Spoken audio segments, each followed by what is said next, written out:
Bienvenue à tous et merci de nous rejoindre pour cette nouvelle édition de l'interview. Aujourd'hui, je reçois Brigitte Adjamagbo-Johnson, coordinatrice de la coalition des 14 partis de l'opposition au Togo.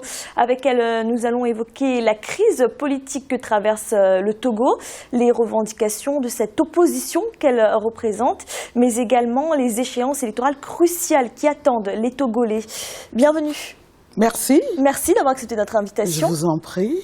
Alors, lors de l'anniversaire de l'indépendance du Togo, le président Faure Gnassingbé a affirmé que le référendum, ce fameux référendum, aurait bien lieu. Est-ce que finalement ce n'est pas la bonne chose? Est-ce que le peuple n'a-t-il pas le dernier mot? Bien sûr que le peuple a le dernier mot, mais encore faut-il créer les conditions pour que son suffrage puisse vraiment s'exprimer. Et c'est là la préoccupation de la coalition des 14 partis politiques de l'opposition togolaise. C'est la préoccupation des organisations de la société civile, qu'elles soient à l'intérieur du Togo ou dans la diaspora.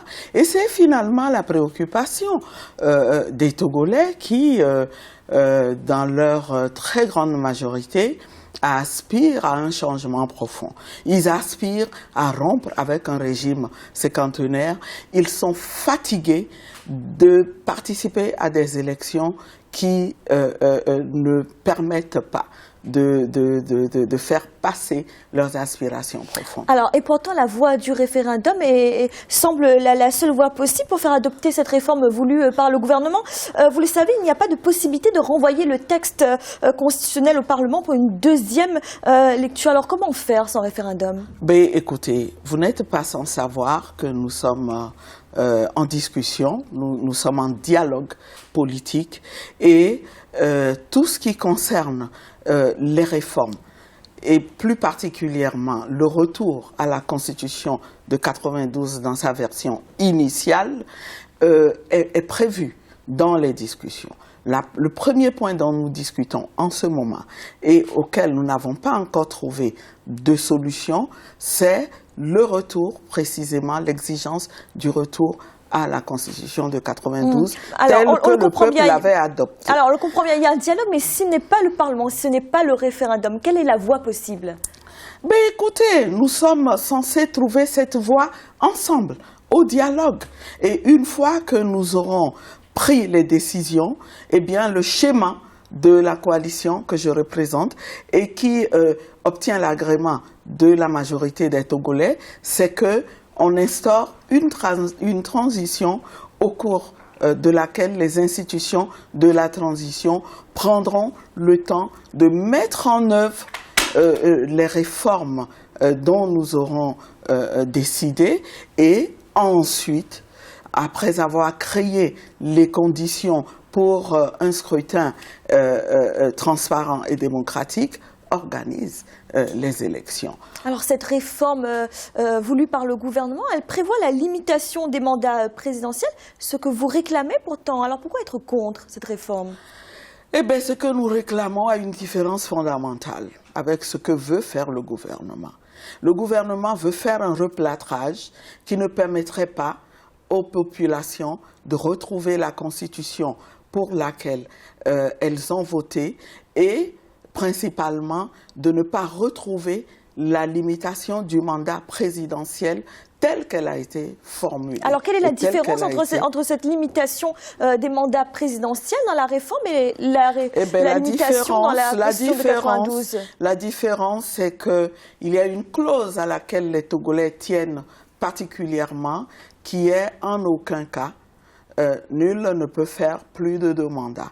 Alors le gouvernement ne veut pas voir figurer, ne veut plus voir figurer cette formulation dans la Constitution. C'est pour ça qu'il l'a supprimée, mais on veut la restaurer. Le gouvernement n'en veut pas, tout simplement parce qu'il est obnubilé par la nécessité de pérenniser un régime qui a plus de 50 ans au pouvoir. Mais les Togolais, ils ne sont pas dupes, ils se rendent bien compte qu'il faut que cette formule-là revienne pour que nous puissions discuter du sort. Alors justement, qui va vous être souhaitez réservé au revenir, mandat vous souhaitez actuel du revenir président absolument qui est à la à son Constitution de 3e 92, mandat. à cette Constitution de 92, mais est-ce qu'une loi fondamentale n'est pas faite justement pour évoluer?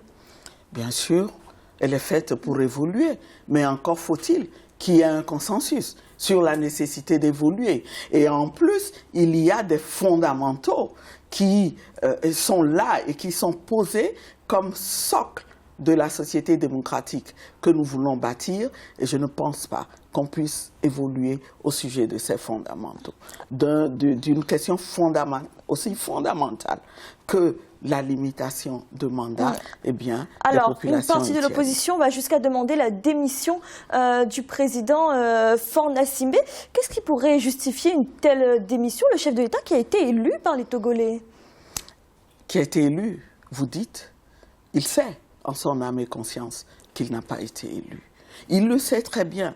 Et il sait aussi que les Togolais cherchent à se débarrasser d'un régime qui, ayant fait plus de 50 ans, ne les a pas aidés à évoluer, qui n'a fait que l'appauvrir au point où, aujourd'hui, il ne leur est pas possible de se soigner. Je vous préviens, je vous informe que le personnel de santé est en grève depuis des mois.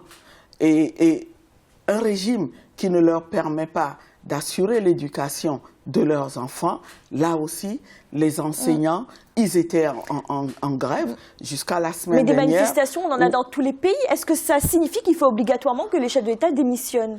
Ben, écoutez, ce n'est pas à cause de ces manifestations. Le problème profond vient de ce qu'on veut une rupture avec un régime dictatorial, un régime qui donne l'apparence d'avoir accepté la démocratie. Dictatorial, mais il vous permet tout de même d'enclencher un dialogue.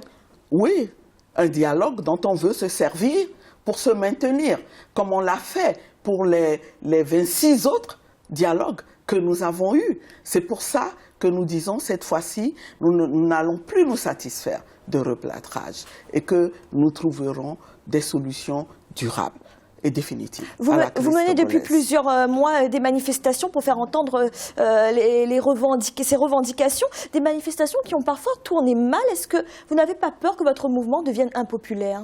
Ce mouvement ne peut pas devenir impopulaire parce qu'il répond aux aspirations profondes des Togolais. Les Togolais sont déterminés et je vous informe également qu'un récent sondage de Afrobaromètre, dont les résultats ont été livrés le 19 avril dernier, nous apprend beaucoup de choses et confirme déjà ce qu'on savait des Togolais. Ils sont 87% à désirer le retour à la Constitution de 92 et ils sont 53% dans les rangs du régime à penser que l'actuel chef de l'État ne peut plus se présenter et surtout, ils sont 70% à dire la coalition des 14 doit maintenir sa fermeté et doit faire en sorte, elle ne doit pas baisser les bras, elle doit être ferme. Alors justement, vous parlez de sondage, j'en ai également un de sondage, une enquête de la Chambre de commerce et d'industrie du Togo. Près de 70% des entreprises disent avoir enregistré une baisse de leur chiffre d'affaires depuis le début des manifestations. Est-ce que l'opposition ne porte pas la responsabilité de cette situation? Ce que je peux vous dire, c'est que nous avons vu ce sondage, ils ont eu la Chambre du commerce et de l'industrie a eu l'amabilité de nous en envoyer copie. Et d'ailleurs, je peux vous dire que nous demandons à les rencontrer pour discuter avec eux. Pour nous, c'est des indicateurs qui montrent que, ensemble, nous devons rapidement trouver la solution. On ne peut pas tout simplement se satisfaire d'une situation où le peuple il est asservi, il ne peut pas satisfaire ses besoins fondamentaux et dire, sous prétexte que la lutte a un impact sur l'économie, il faut les laisser il faut laisser ce régime en place. Et les opérateurs économiques devraient savoir qu'un des reproches que nous faisons à ce régime, c'est qu'il n'a pas créé un environnement favorable au développement du secteur privé. Tenez, ils devraient savoir, tous ces acteurs économiques, que lorsque on a une dette intérieure qui a la proportion qu'elle a au Togo, ce n'est pas non plus favorable. Alors, devant cette situation, cette crise affaires. qui s'enlise, qu'est-ce que vous proposez aujourd'hui? Quelle peut être la voie de sortie? Nous croyons au dialogue, nous y sommes et nous attendons qu'on nous invite à nouveau à discuter. Nous pensons même que nous approchons du moment de vérité et avec un peu de courage. Et en faisant appel à notre sens des responsabilités, nous trouverons ensemble des solutions de sortie à cette crise que nous déplorons tous. Nous n'avons pas envie, nous ne faisons rien pour maintenir indéfiniment la crise. C'est le régime, madame, qui ne fait rien pour apporter une réponse et faire en sorte que les Togolais retournent chez eux et à leur emploi. Brigitte Adjamagbo-Johnson, vous êtes coordinatrice de la coalition des 14 partis de l'opposition au Togo. Merci d'avoir répondu à nos questions. Merci également à vous de m'avoir invité. Et merci à vous de nous avoir suivis. Et n'oubliez pas, vous pouvez retrouver cette émission et tous nos autres programmes sur www.africa24tv.com. Et à bientôt pour un nouveau rendez-vous de l'interview.